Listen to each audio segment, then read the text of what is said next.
So each of our learners needs to make a decision at some point in their lives. What do I want to do? And the second part of that, it must include making the world a little better, a little kinder for someone. Because if at the end of the rainbow, we're looking for a pot of gold, a big car, a big house, a lakefront cottage, that will be a bitter disappointment. If you look. Hello, world. It's a pleasure to join you today with Dr. Ed Creagan. Dr. Edward Creagan was the previous president of the Mayo Clinic. The Mayo Clinic, if you don't know what that is, look it up because it is massive and everybody in the world should know what the Mayo Clinic is. Dr. Creagan, or friends, and it looks like today we're going to go by Dr. Ed. Dr. Ed's website of AskDrEd.com illustrates pretty much all what you want to know about his two books that have won awards. The first book was called How to Not Be My Patients. Very good technique. And the second one is Farewell. And those two titles are important because Dr. Ed is not only an oncologist, a cancer doctor, but he is also a board-certified hospice and palliative medicine physician. Let's welcome Dr. Ed. Thank you so much for joining us today. Dr. Debbie, thank you. A tremendous honor, and I want to wish a warm and safe welcome to all of our listeners. Appreciate that. Thank you so much. So a few of our listeners, I'm sure, we're not so confident in what palliative medicine actually means. Could you help us out? Tremendous confusion on this. The word palliative comes from a Latin word meaning to cloak or to cover up. And this is a specialty. It's one of the specialties of internal medicine, which is specifically designed to emphasize quality of life and sense of well-being. Palliative medicine is also often confused with hospice. Hospice is a Medicare benefit specifically referring to patients with an expected survival of about 6 months. These patients are either cared for in their homes or go to a bricks and mortar facility. So hospice medicine is only a small part of palliative care. Many of our listeners would be aware that there are many subspecialties of internal medicine, such as cardiology for heart disease, gastroenterology, and so on. So palliative medicine is one of these specialties. It was first recognized in 1996. The training is a minimum of 3 years following internal medicine training. And it's one of these specialties which focuses on the mind, body, spirit dimension of health and well-being. Thank you for that. So am I understanding you correctly so if you're an oncologist, and for our viewers, that's a cancer doctor. Yes. So you've done after medical school, you've done your internship, you've done your residency, yes. Then you did a fellowship in oncology, and then you did another fellowship in internal medicine? Yes. The way the game is played, 4 years of undergraduate work, typically a bachelor's in science, then 4 years of medical school. And by that time, you have no personality and you're fried and you're in debt. So following the MD degree, there is an additional 3 to 4 years of internal medicine. And that's the start of most physicians' personality disorder. Then there are typically 3 to 4 years of oncology training, and then 2 additional years of hospice palliative medicine. Now, when I went through the system, 2 years of internal medicine, 2 years of hematology, oncology, you're then board certified and you can take the exams. What took me 4 years is now taking colleagues 10 years. So if one is heading down these roads, it requires commitment, sacrifice, a support team, spouse, partner, community, because it's a very difficult grind.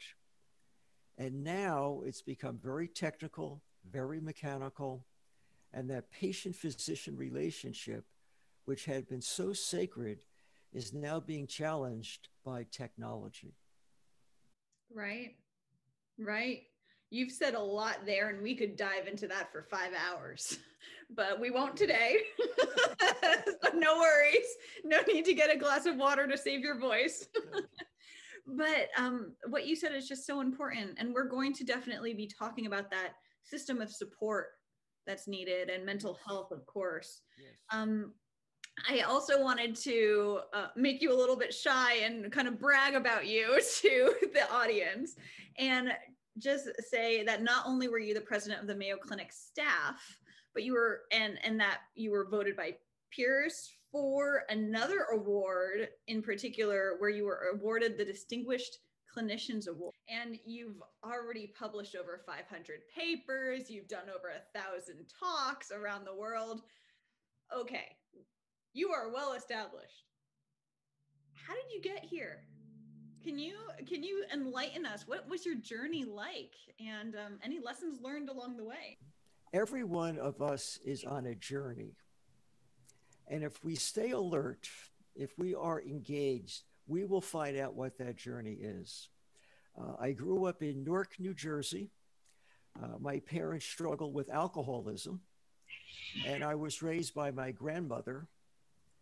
And my grandmother and my grandfather were part of the racetrack community on the East Coast.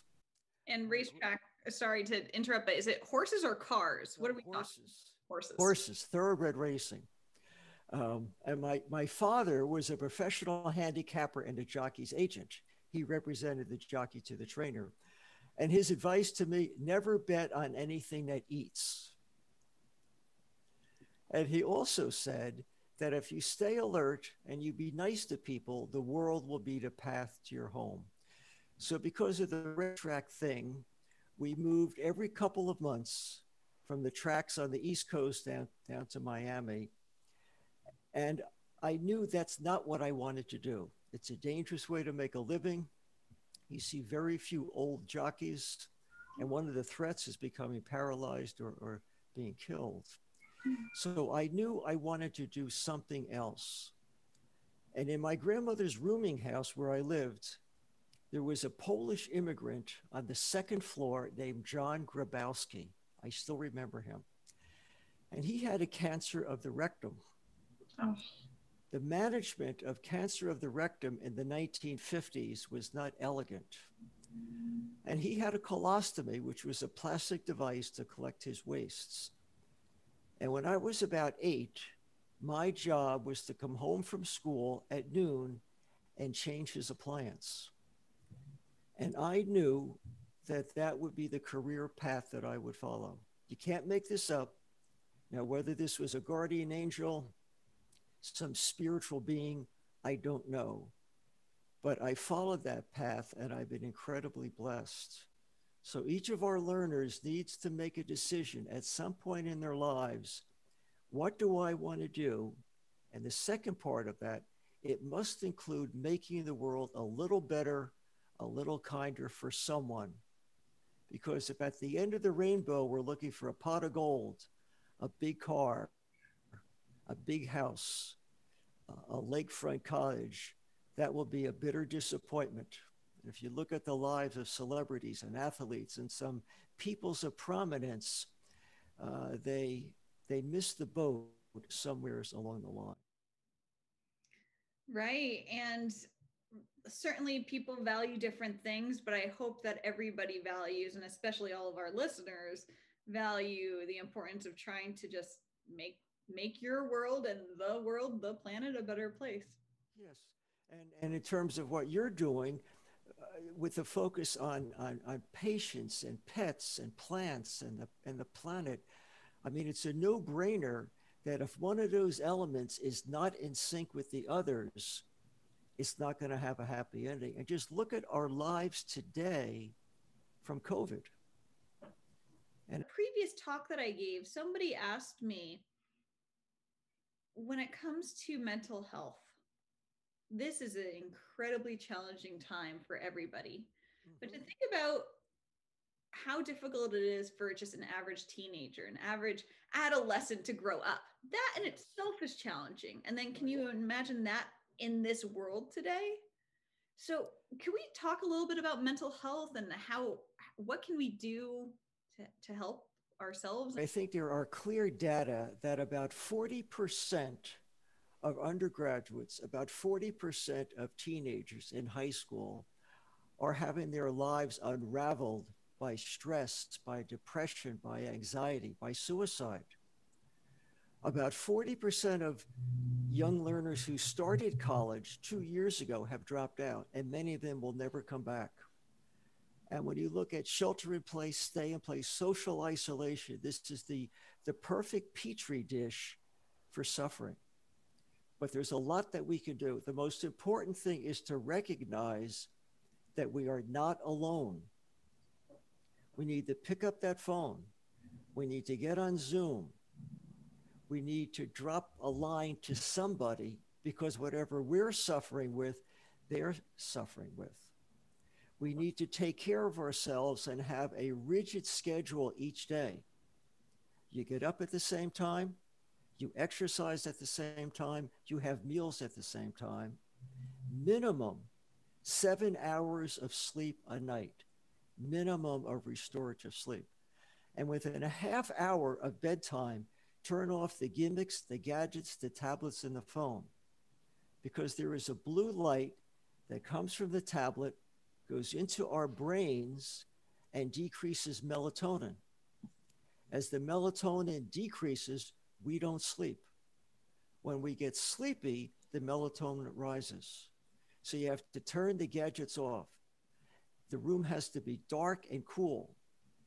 I have learned from my pilot friends to buy Bucky eye shades, Bucky. These are black, these are padded, and they block out the light and they're magical. Set an alarm. 9 o'clock, boom, lights out. For my wife and I, we are always in training, so we're up at 4 o'clock. So whether it's a holiday, Hanukkah, Palm Sunday, this schedule has to be the same. One needs to think about a suicide hotline, a 1-800 number. We need to think about asking our parents or our tribe for mental health counseling. This is a big deal. If I had a heart attack, I seek out a cardiologist. If I have a bone problem, I seek out an orthopedist. If there's an emotional issue that I can't handle, I pick up the phone and I make arrangements to speak to someone. But we cannot be in isolation. In the veterinary world, the rate of suicide is one of the highest of any professions. In medicine, one MD a day commits suicide, roughly 400 a year. And the greatest risk for suicide are women healthcare providers because you're expected to be Mother Teresa, Martha Stewart, Miss America, and be an NCAA all-star. Not possible. We have limits. We have to draw boundaries.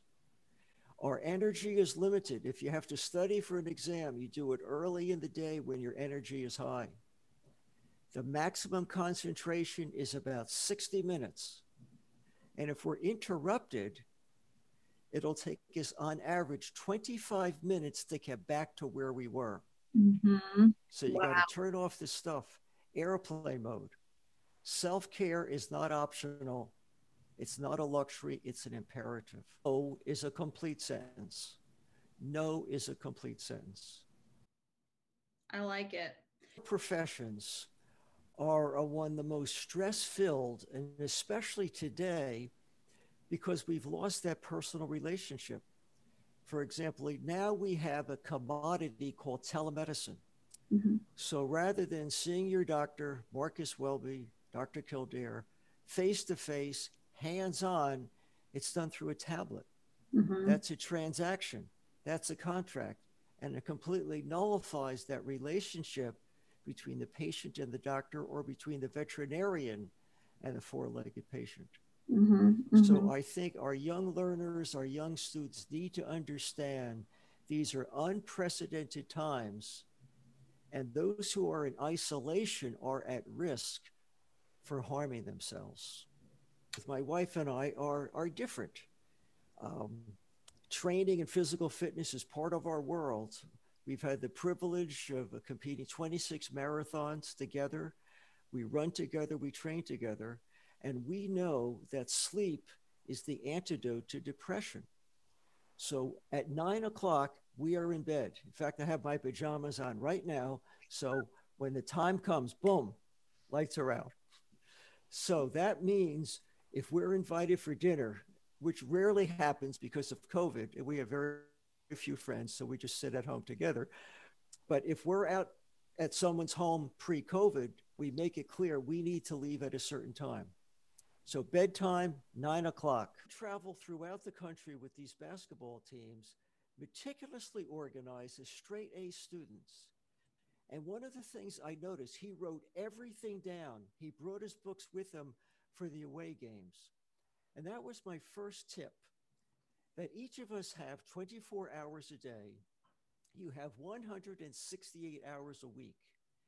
There's a very prominent veterinarian that Dr. Debbie and I know, and he shared with me that he was working in a clinic several weeks ago, and there were 65 pets euthanized that day.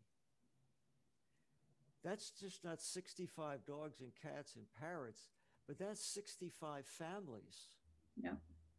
And those of you who are listening who have had to put a pet down, the only word I could think of is a searing anguish, a suffering. My wife and I have had to do this for about 5 members of our pet family. And there is no word other than anguish and suffering to have that responsibility. So I cannot imagine what that's like for the veterinarian community, because life goes on. Bills have to be paid.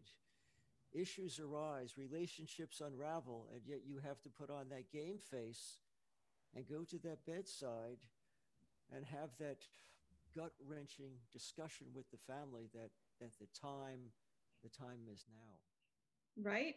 And I have been in countless situations where I'm in this 2 different rooms at the exact same time. I'm needed in the the room where I need to speak with somebody with the results of the CPR that is ongoing, yes, while the new puppy first exam is right next door, and they know that there's an emergency, so they have to wait. Yes. But after I'm done with the emergency and after I say whatever the prognosis is, or yes, if I can stabilize the patient, I do, of course, but if it's not possible, I have to have that conversation.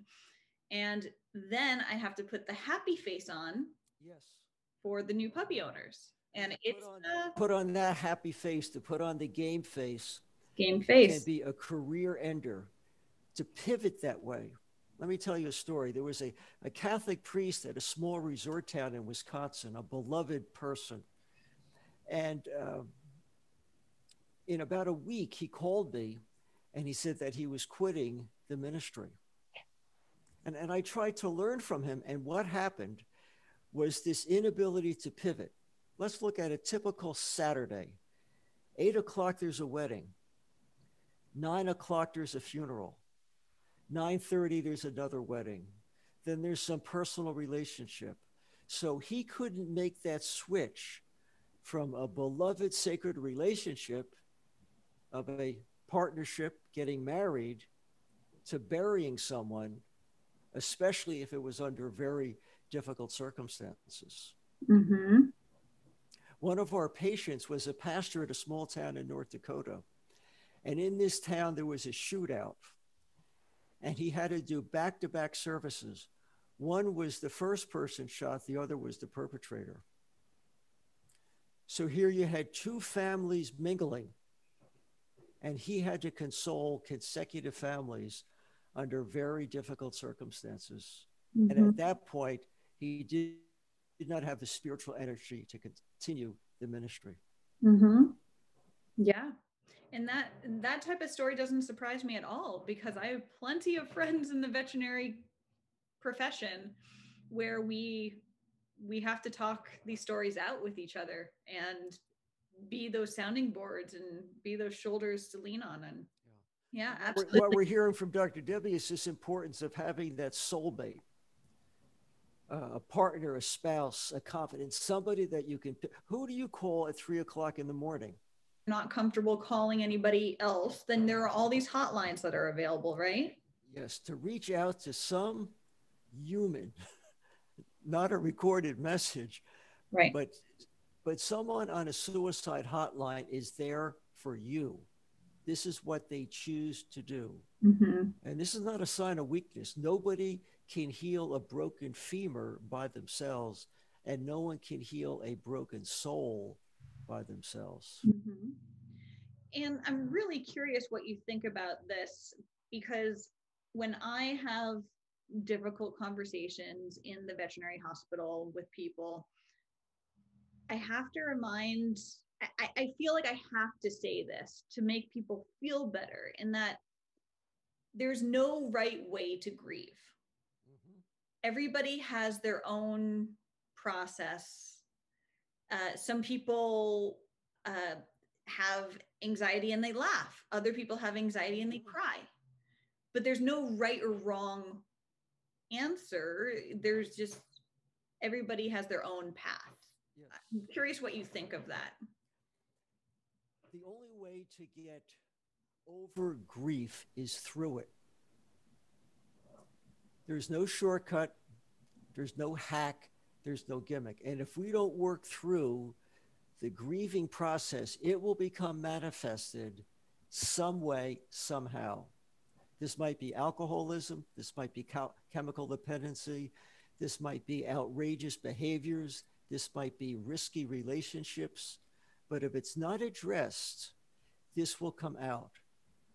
So at the time of death, if Mrs. Smith or Mr. Jones has no sign of mourning or grief, if there are no tears, if life goes on, at some time in the history of that person, this will come out and it'll be manifested as an intestinal problem, as migraines, as a speech disorder, as weakness or paralysis of an arm or a leg.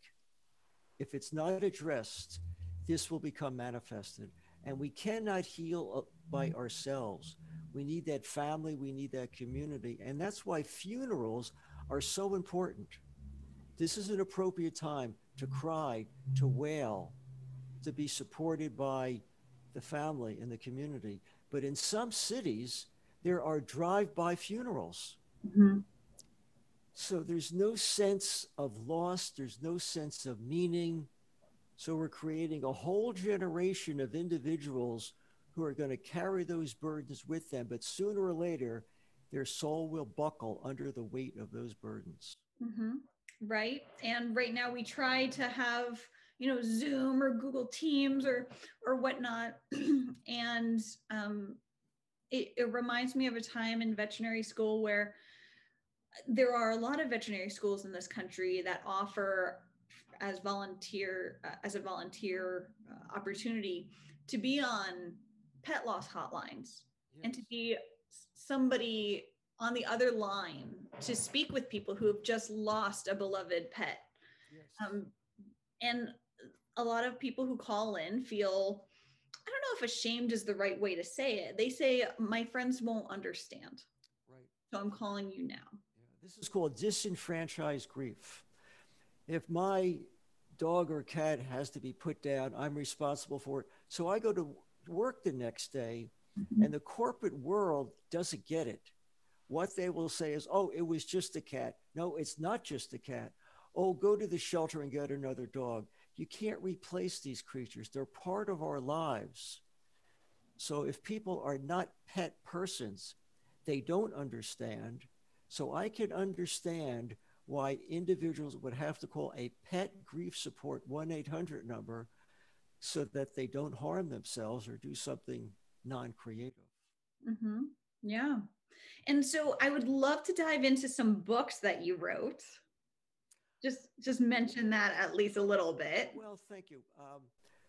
I've had the privilege of editing 10 books and being the single author on 2 recent books. And then there's 3 more in the pipeline. But one that I want to talk about is called How Not to Be My Patient. And I tell audiences the book is gluten-free, so if you eat it, you won't have any intestinal disorders. But this is a GPS for the patient and the family. If I go to a tax accountant or an estate lawyer, I have no idea what I'm buying. I try to look intelligent and I nod. I have no idea what I'm paying for. Likewise, you're sick, you're scared, you go to the doctor, you really don't know what to expect. So this book, which was nominated for a Book of the Year award, is the GPS. This is the Rosetta Stone for patients and families. The next book was rated a #1 bestseller on Amazon under grief and bereavement. This is called Farewell, Vital End of Life Discussions. This book has all the chapters that we need to understand before we're signing a document under the light of the monitor in the intensive care unit. When we're sick, when a minister or rabbi has come in, that's not the time to get our lives in order. So this book helps patients and families understand the dying process and why they need to have a will as well as an advance directive. Because if we don't tell our doctors what management we want, the feds will come in and dictate how our remaining time will be. And that's not what anybody wants. So for the sake of ourselves and our family, farewell is also one of the keys to the kingdom. And each of these books are available on Amazon. Well, folks, you've heard it here with Dr. Ed Creagan from the esteemed Mayo Clinic. He has a website, askdred.com. Now we're remodeling the kitchen. We have a cash flow problem. So please order as many books as you can because we want to be able to pay the carpenters. And of course, he's the oncologist and board certified hospice and palliative care and medicine physician from the Mayo Clinic. And thank you again, Dr. Creagan. This has been wonderful, a wonderful experience. Thank you for the privilege, and to our learners and our fellow students. We're all learning. Take care of yourselves. These are perilous days. Absolutely. Take care, everybody. Onwards and upwards. Take care. Thank Bye. you.